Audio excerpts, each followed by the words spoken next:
Bugün çocuğuna kaç kere bağırdın? Bir mi, 2 mi, 5 mi? Ve sesin yükseldikçe o daha da mı kapandı? Daha da mı direndi? Daha da mı inatlaştı? Eğer öyleyse bu video tam bunun için. 21 yıldır hem ailelerle hem çocuklarla çalışan bir psikolog olarak sana şunu söyleyebilirim. Bu soruyu yüzlerce kez duydum. Ama daha önemlisi arkasındaki gerçeği defalarca gördüm. Birçok anne baba çocuğun davranışına bakıp hemen bir karakter yorumu yapıyor. Beni hiç takmıyor, bilerek yapıyor, aşırı inatçı, ne söylesem tersini yapıyor gibi. Ama çoğu zaman mesele karakter değil. Mesele çocuğun içinde ve evin düzeninde çalışan bazı sistemlerin bozulmuş olması. Yani bazen karşınızda kötü niyetli bir çocuk yoktur. Yorgun bir çocuk vardır. Aşırı uyarılmış bir çocuk vardır. Geçişlere zorlanan bir çocuk vardır. Kaygılı bir çocuk vardır. Ve bazen de fark etmeden tutarsızlaşmış bir aile sistemi vardır. Bu videoda sana tam olarak şunu göstereceğim. Bir çocuk neden söz dinlemiyor gibi görünür ve bir yetişkin olarak nereye bakman gerekir? Önce çok kritik bir şeyi netleştirelim. Bir çocuk her söyleneni hemen yapmıyorsa bu otomatik olarak kötü karakter anlamına gelmez. Çocukluk dönemi zaten doğası gereği dürtüsellik, sınır test etme, erteleme ve bazen direnç içerir. Yani çocuk her zorlandığında bunun adı karakter problemi olmaz. Sorun şu, ebeveyn çoğu zaman davranışı görüyor ama davranışın motorunu görmüyor. Sorun da tam burada başlıyor. Mesela çocuk çağırınca gelmiyor, ekranı bırakmıyor, ödevin başına oturmuyor, oyundan sofraya geçmiyor ya da aynı şeyi 3 kere söylemeden yapmıyor. Ve ebeveyn bunu şöyle okuyor. Saygısızlık yapıyor, beni umursamıyor, bilerek zorluyor. Nadiren evet, sınır testi vardır. Ama çok sık şekilde bunun altında başka şeyler çalışır. Ve eğer sen bu alttaki sistemi görmeden çocuğa hüküm verirsen yanlış problemi çözmeye çalışırsın. Yanlış problemi çözmeye çalışınca ne olur? Bağırma artar, gerginlik artar, çocuk daha da kapanır ya da daha da direnç gösterir. Şimdi sana en sık gördüğüm 5 temel sebebi göstereceğim. Ve eğer bu ayrımı bir kere görürsen çocuğa bakışın ciddi biçimde değişebilir. Birinci büyük sebep ekran. Geçenlerde bir anne bana şunu söyledi. Oğlum tabletini kapattıktan sonra sanki başka biri oluyor. Sofrada huzursuz, küçücük şeylere patlıyor, çok çabuk geriliyor. Ben de ona şunu sordum. Tablet kapandıktan sonra bu krizler ne kadar sonra ortaya çıkıyor? Dedi ki neredeyse hemen. Bu tesadüf değil. Ekran sadece zaman alan bir şey değil. Ekran çocuğun dikkat ritmini, sabır eşiğini, geçiş kapasitesini ve ödül beklentisini etkileyebilir. Özellikle hızlı akan videolar, kısa içerikler, sürekli uyaran veren oyunlar, durmadan değişen görseller gibi şeyler, bunlar çocuğun beynini yüksek uyarılma düzeyine taşıyor. Sonra ne oluyor? Gerçek hayat ekrana göre yavaş geliyor. Sofraya gelmek sıkıcı geliyor. Oyuncağını toplamak anlamsız geliyor. Ödev yapmak ağır geliyor. Beklemek dayanılmaz geliyor ve çocuk bunu kelimelere dökemediği için sana çoğu zaman direnç olarak gösteriyor. Ebeveyn burada şöyle düşünüyor. İnat ediyor. Ama bazen çocuk gerçekten geçemiyor. Çünkü sinir sistemi bir şeyden başka bir şeye yumuşak geçiş yapacak durumda değil. Şimdi kritik ayrım geliyor. Bu çocuğun sorumsuz olduğu anlamına gelmez. Sadece bir daha yapma demekle çözülemeyecek bir tablo olduğu anlamına gelir. Eğer çocuk ekran sonrası daha öfkeli, daha huzursuz, daha pazarlıkçı, daha ağlamaklı ya da daha dağınık hale geliyorsa bakacağın ilk yerlerden biri ekran düzenidir. Yani ilk soru şu olmamalı. Çocuğum neden bu kadar zor? İlk soru şu olmalı. Bu çocuğun sinir sistemi gün içinde ne kadar yük altında? Birçok evde problem tam da burada büyüyor. İkinci büyük sebep uyku. Çok sık gördüğüm bir tablo şu. Aile akşamları çocukla sürekli çatışıyor ama gündüz çocuk fena görünmüyor. Ve bu aileler çoğu zaman davranışa bakıyor, ritme bakmıyor. Bir baba bunu çok net tarif etmişti. Akşam yemeklerinde adeta savaş çıkıyor. Küçücük bir şey için ağlıyor, bağırıyor, tersleniyor. Ama sabah daha iyi. Ben de uyku saatine baktım. Hafta içi 23 civarı. Hafta sonu daha da geç. Çocuğun yaşı ise 7. Yani aslında konuştuğumuz şey büyük ihtimalle karakter sorunu değil. Biyolojik tükenmişlikti. Yetersiz uyku yaşayan çocuk daha çabuk taşır, daha zor odaklanır, daha çok karşı çıkar, daha çok ağlar, daha az tolerans gösterir. Yetişkin nasıl uykusuzken daha tahammülsüz oluyorsa çocuk da öyle olur. Hatta çoğu zaman daha sert olur. Çünkü onun duyguyu düzenleme kapasitesi zaten gelişim halindedir. Ve burada çoğu ebeveyn yanlış yere bakıyor. Uykusuz, aşırı yüklenmiş, gün boyu yorulmuş çocuğa ahlaki yorum yapıyor. Bu çocuk neden bu kadar huysuz? Belki huysuz değil, belki bitkin. Neden bu kadar ters? Belki ters değil, belki regülasyonu düşmüş. Şu tabloya özellikle dikkat et. Akşamları daha fazla kriz, sabah zor uyanma, küçük şeylere büyük tepki, bir işi sürdürmede zorlanma, gün içinde çok iniş çıkışlı ruh hali varsa, bazen davranış problemi diye konuştuğumuz şeyin önemli bir kısmı aslında uyku ve ritim problemidir. O yüzden çocuğun karakterini analiz etmeden önce biyolojisini kontrol et. Ve üçüncü neden geçişler. Bu konu da çok hafife alınıyor. Ve bence ebeveynlerin en sık yanlış okuduğu alanlardan biri bu. Bazı evlerde sahne tam olarak şöyle başlıyor. Anne oturma odasından sesleniyor. Hadi gel, sofra hazır. Çocuk oyun oynuyor, tepki yok. Anne bir daha söylüyor. Yine yok.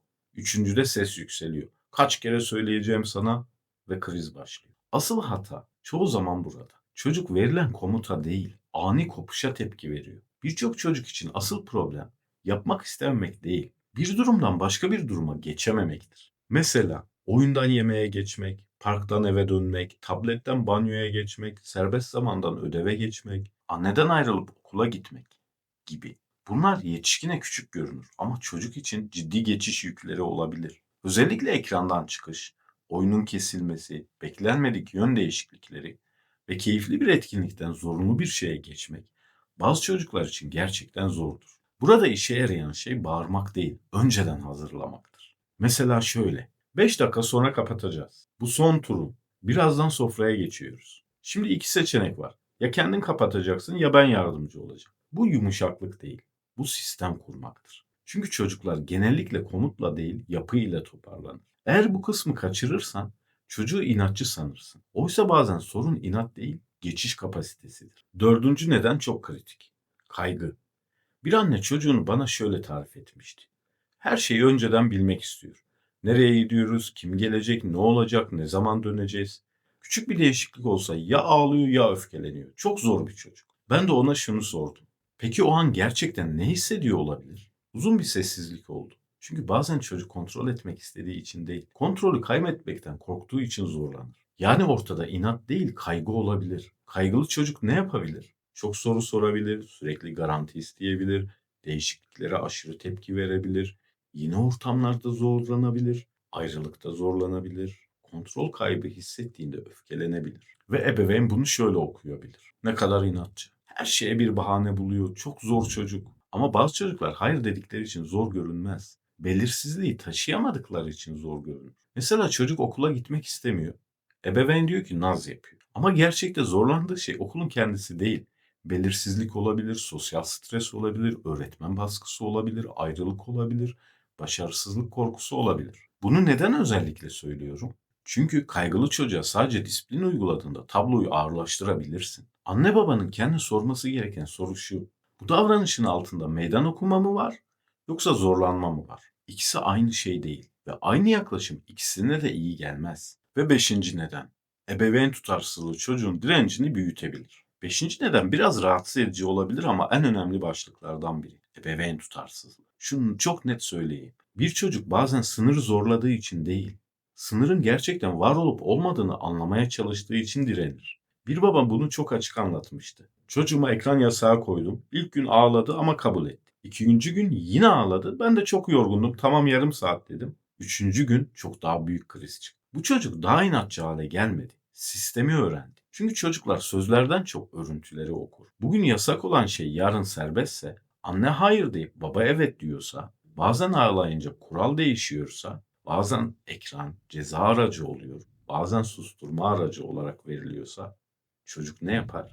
Sistemi test eder. Sınır gerçekten sınır mı? Yoksa yeterince ağlarsam, yeterince uzatırsam, yeterince zorlarsam açılır mı? Burada çok önemli bir ayrım var. Tutarlı olmak sert olmak demek değil. Tutarlı olmak cezalıcı olmak demek de değil. Tutarlı olmak sakin ama net bir çerçeveyi tekrar tekrar koruyabilmektir. Birçok evde problem çocuk değil, ev sistemin dağınık olmasıdır. Ve dağınık sistem çocuğun direncini büyütür. Asıl mesele bazen daha güçlü konuşmak değil, daha öngörülebilir olmaktır. Ve artık çözümleri konuşmak gerekiyor. Peki ne yapacağız? Burada ilk yapılacak şey çocuğu etiketlemek değil, tabloyu okumak.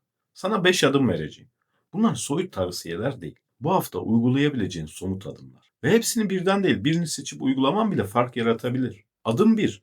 Karakter yorumu yapmayı bırak. Tembel, inatçı, şımarık, sorumsuz gibi etiketler problemi çözmez. Sadece senin bakışını daraltır ve çocuğun sinyalini kaçırmana neden olur. Ayrıca çocuğun da kalbini kırarsın, iletişimini zorlaştırırsın. O yüzden kendi küçük bir iç duraklama cümlesi kur. Dur, etiket koymuyorum. Önce neye baktığımı anlayacağım de.